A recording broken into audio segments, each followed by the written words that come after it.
Hello friends, welcome to my channel green house. और आज का हमारा पौधा है गुलाब का पौधा।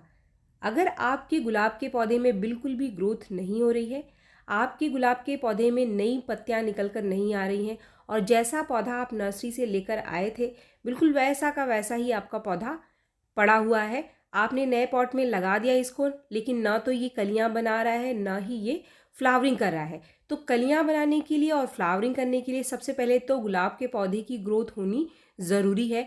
और ग्रोथ आपके पौधे की तभी होती है जब इसकी जड़ें ग्रोथ कर रही होती हैं। अगर कोई भी पौधा ऐसे ही बेजान सा आपके गार्डन में पड़ा हुआ है तो इसका मतलब आपके पौधे की जो जड़ें हैं वो बिल्कुल भी नीचे ग्रोथ नहीं कर रही हैं। जब पौधा नीचे ग्रोथ नहीं करता है तभी हमारे पौधे में ऊपर कोई भी नई ब्रांच, नई पत्तियां नहीं निकलती हैं, ना ही हमारा पौधा कलियां बनाता है और ना ही फ्लावरिंग करता है। तो आज के इस वीडियो में मैं आपके साथ शेयर कर रही हूँ एक ऐसा नेचुरल खाद, एक ऐसा नेचुरल होममेड फर्टिलाइज़र जिसको खरीदने के लिए आपको मार्केट में जाने की ज़रूरत नहीं पड़ेगी, आपको दुकानों के चक्कर लगाने की ज़रूरत नहीं पड़ेगी।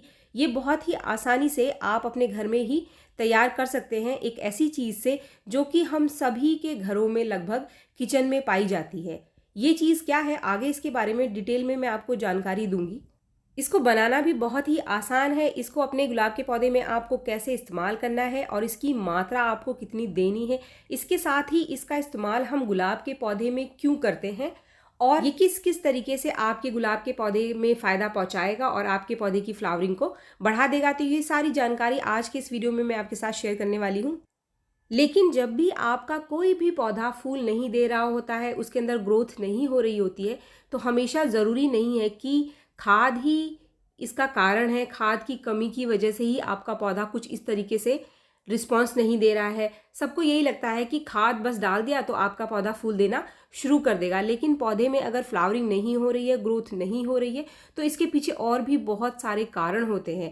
तो उन सभी को ठीक करना आपके लिए ज़रूरी है। ज़रूरी नहीं है कि बस आपने 1 चम्मच फर्टिलाइज़र डाल दिया तो आपके पौधे में चमत्कार हो जाएगा और आपका जो पौधा है ना वो भर भर के फूल देने लगेगा। कुछ और ज़रूरी बातें हैं, कुछ और ऐसी चीज़ें हैं, 2-3 चीज़ें जो कि गुलाब के पौधे में अच्छी फ्लावरिंग के लिए बहुत ज़रूरी है।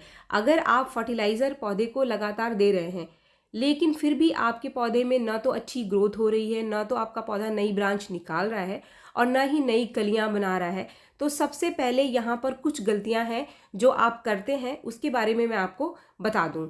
फर्टिलाइज़र के अलावा जो सबसे पहली चीज़ जिसका कि आपको अपने गुलाब के पौधे में इस समय ध्यान रखना है वो ये है कि अगर आपका पौधा फ्लावरिंग नहीं कर रहा है, आप उसको रूटीन में खाद दे रहे हैं, तो सबसे पहले तो आप अपने गुलाब के पौधे को इस समय, ये जो अक्टूबर का महीना चल रहा है, इस समय आप इसको पूरे दिन की धूप वाली जगह पे रख दीजिए, क्योंकि जब तक धूप अच्छे से नहीं मिलेगी आपके पौधे को, आपका पौधा फ्लावरिंग नहीं करेगा, चाहे आप उसके अंदर कितना भी खाद देते रहो।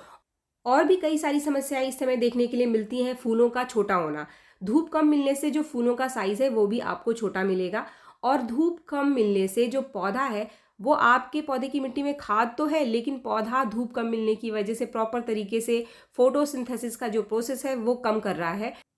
फोटोसिंथेसिस यानी कि पौधे की पत्तियों में एक खाना बनाने की जो क्रिया होती है वो कम हो रही है। तो जब पौधा आपका प्रॉपर खाना ही नहीं बना रहा है तो कलियों के अंदर वो खाना कैसे स्टोर करेगा और कलियां कैसे बनेंगी और वो फ्लावरिंग कैसे करेगा। तो पहला कारण तो ये है, जो लोग भी कहते हैं कि हम खाद तो दे रहे हैं लेकिन पौधा फूल नहीं दे रहा है, तो इसका मतलब उसको अच्छे से धूप नहीं मिल रही है। बहुत ज़्यादा पूरे दिन की धूप अगर ना दे पा रहे हैं आप, तो कम से कम सुबह की धूप 3-4 घंटे की और शाम की धूप 3-4 घंटे की आपके गुलाब के पौधे को इस समय ज़रूर मिलना चाहिए। अब जो दूसरा कारण है कि खाद देने पर भी पौधा फूल नहीं दे रहा है, वो ये है कि आप अपने पौधे की मिट्टी में पानी बहुत ज़्यादा देते हैं। पानी बहुत ज़्यादा देने से जड़ें प्रॉपर तरीके से काम नहीं करती। वो सारी चीज़ें जो कि पत्तों में खाना बनाने के लिए चाहिए वो ऊपर तक पहुंच ही नहीं पाता है, क्योंकि आप अपने पौधे को भर भर के पानी देते रहते हैं और जड़ें कम काम करती हैं। तो जड़ों के कम काम करने की वजह से आपके पौधे को वो सारी चीज़ें नहीं मिल पा रही हैं जो कि उसको पूरी तरीके से खाना बनाने के लिए चाहिए, तो यहाँ पर ये जो गलती है ये भी आप खुद से करते हैं। आप फर्टिलाइज़र भी दे रहे हैं, धूप में भी आपने रख दिया इसको, लेकिन अब आप क्या करेंगे कि पानी उसको बहुत ज़्यादा बिल्कुल भी ना दे। तो पानी की मात्रा भी आपको अपने पौधे में कम करना है, क्योंकि पानी की मात्रा ज़्यादा होने से पौधे में कलियाँ भी कम बनेंगी और भी समस्याएं जैसे कि पत्तों के पीले होने की समस्याएं आपके पौधे में दिखाई देनी शुरू हो जाएगी। पानी मिट्टी में बहुत ज़्यादा होने से मैग्नीशियम, आयरन को प्रॉपर तरीके से जड़ें एब्जॉर्ब नहीं कर पाती हैं और भी जो बेसिक न्यूट्रिशन है उनको भी वो अच्छे से एब्जॉर्ब नहीं कर पाती हैं, तो इसलिए आपके पौधे में कलियाँ कम बनती हैं। तो फ्रेंड्स, ये दो चीज़ें ठीक करना बहुत ही आसान है, आपके हाथ में है, खुद से आप अपने पौधे में ये दोनों चीज़ों को ठीक कर सकते हैं। इसके बाद आ जाते हैं हम तीसरी चीज़ पर, जो है पौधे का फर्टिलाइज़र। पौधे को कुछ चीज़ें खाना बनाने के लिए बहुत ज़रूरी होती हैं जो उसकी मिट्टी में चाहिए होती हैं। अगर वो चीज़ें आपके पौधे की मिट्टी में नहीं है, आपके पौधे की मिट्टी में उन चीज़ों की कमी है, तब भी आपका पौधा प्रॉपर तरीके से फोटोसिंथेसिस का प्रोसेस नहीं कर पाता है। इसकी पत्तियों में खाना बनने का जो प्रोसेस है वो कम होता है। तो अगर पौधे को एनर्जी ही नहीं मिलेगी तो वो आपके पौधे में नई कलियां कैसे बनाएगा, नई ग्रोथ कैसे करेगा और फ्लावरिंग कैसे करेगा। तो इन सारी समस्या को ठीक करने के लिए आज मेरे पास है एक ऐसा नेचुरल फर्टिलाइज़र जिसको बहुत ही आसानी से आप घर में बनाकर अपने पौधे में दे सकते हैं और पौधे को देकर इसके पौधे की ग्रोथ, इसकी फ्लावरिंग सभी को बढ़ा सकते हैं। सबसे पहले तो जो फर्टिलाइज़र मैं आपको इस वीडियो में शेयर कर रही हूँ ये आपके पौधे के हर हिस्से पे काम करता है और ये एनपीके का बहुत ही बढ़िया सोर्स है, एक नेचुरल सोर्स है एनपीके का। एनपीके यानी नाइट्रोजन, पोटाशियम और फास्फोरस, ये तीनों ही बेसिक चीज़ें हैं जो कि किसी भी पौधे को अच्छी ग्रोथ के लिए चाहिए होती है। तो फ्रेंड्स, ये जो चीज़ आप देख रहे हैं ये हैं सरसों के दाने। और आप में से कोई ही ऐसा होगा जिसके घर के किचन में सरसों ना हो, क्योंकि सरसों का इस्तेमाल हम मसाले के लिए करते हैं। किचन में सब्जियों को बनाने के लिए, खाना बनाने के लिए इसका इस्तेमाल किया जाता है। इसको बनाना बहुत ही आसान है। आपको कुछ इस तरीके से सरसों के साबुदाने ले लेने हैं और किसी भी ग्राइंडर मिक्सचर में आपको पीस करके इसका पाउडर तैयार कर लेना है। कुछ इस तरीके से महीन पाउडर आपको पीसना है, बहुत ज़्यादा मोटा या फिर दरदरा आप ना पीसें, क्योंकि अगर आप मोटा पीसेंगे तो इसका रिजल्ट आपके पौधे में कम मिलेगा। तो फ्रेंड्स, अब ये तैयार हो गया है एक नेचुरल सरसों की खली। जो सरसों की खली हम मार्केट से लेते हैं वही सरसों की खली हम नेचुरल तरीके से कुछ इस तरीके से अपने घर में सरसों के दानों से तैयार कर सकते हैं। अगर आप इनको स्टोर करके रखना चाहें तो इनको स्टोर करना भी बहुत ही आसान है, लेकिन इनको स्टोर करने से पहले आप 1 से 2 दिन के लिए इसको धूप में रख दीजिए। अगर इसके अंदर कोई मॉइस्चर होगा तो वो निकल जाएगा और ये जो पाउडर है वो ख़राब नहीं होगा। पाउडर को स्टोर करते समय किसी भी टाइट ढक्कन वाले डब्बे में ही आप इसको स्टोर करके रखें। जैसा कि मैंने आपको पहले ही बताया, ये एनपीके का बहुत ही बढ़िया सोर्स है। इसके अंदर नाइट्रोजन, पोटाशियम और फास्फोरस तीनों ही बहुत अच्छी मात्रा में पाई जाती है। नाइट्रोजन की सबसे अच्छी मात्रा पाई जाती है। तो आपके किसी भी पौधे में पत्तों के पीले होने की समस्या अगर नाइट्रोजन की कमी की वजह से आ रही है या पौधा ग्रोथ नहीं कर रहा है, नाइट्रोजन की कमी की वजह से नए पत्ते नहीं निकाल रहा है, तो वहाँ सब जगह आप इस फर्टिलाइज़र का इस्तेमाल कर सकते हैं। अभी गुलाब के पौधे में आपको इसका इस्तेमाल कैसे करना है, यहाँ पर 2 तरीके मैं आपके साथ शेयर कर रही हूँ। इन 2 तरीकों में से कोई भी तरीके से आप अपने गुलाब के पौधे में इस फर्टिलाइज़र को दे सकते हैं।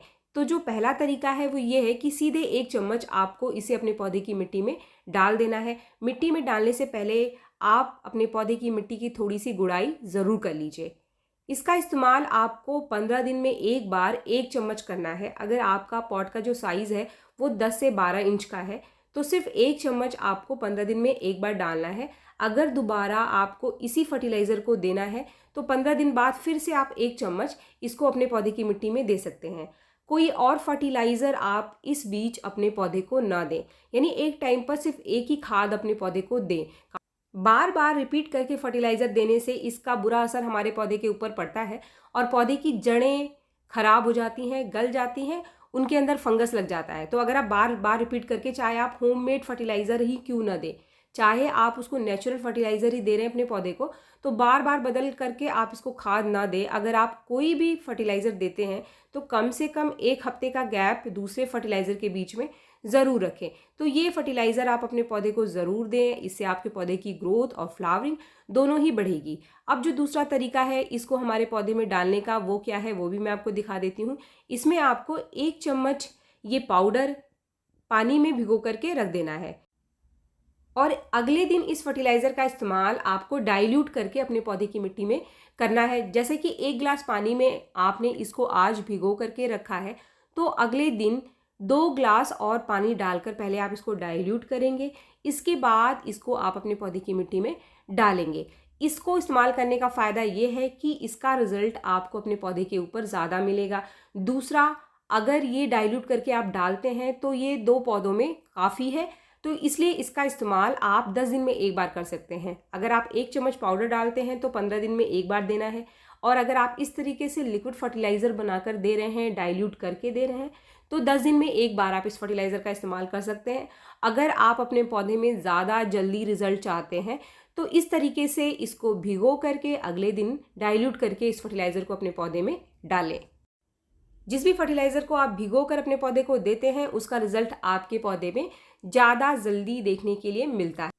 फ्रेंड्स, ये जो सरसों का पाउडर है, नाइट्रोजन, पोटाशियम, फास्फोरस के अलावा इसमें काफ़ी सारे माइक्रो न्यूट्रिएंट्स भी पाए जाते हैं, जैसे कि जिंक, कैल्शियम, सल्फर, आयरन और मैग्नीशियम, कॉपर भी इसके अंदर पाया जाता है।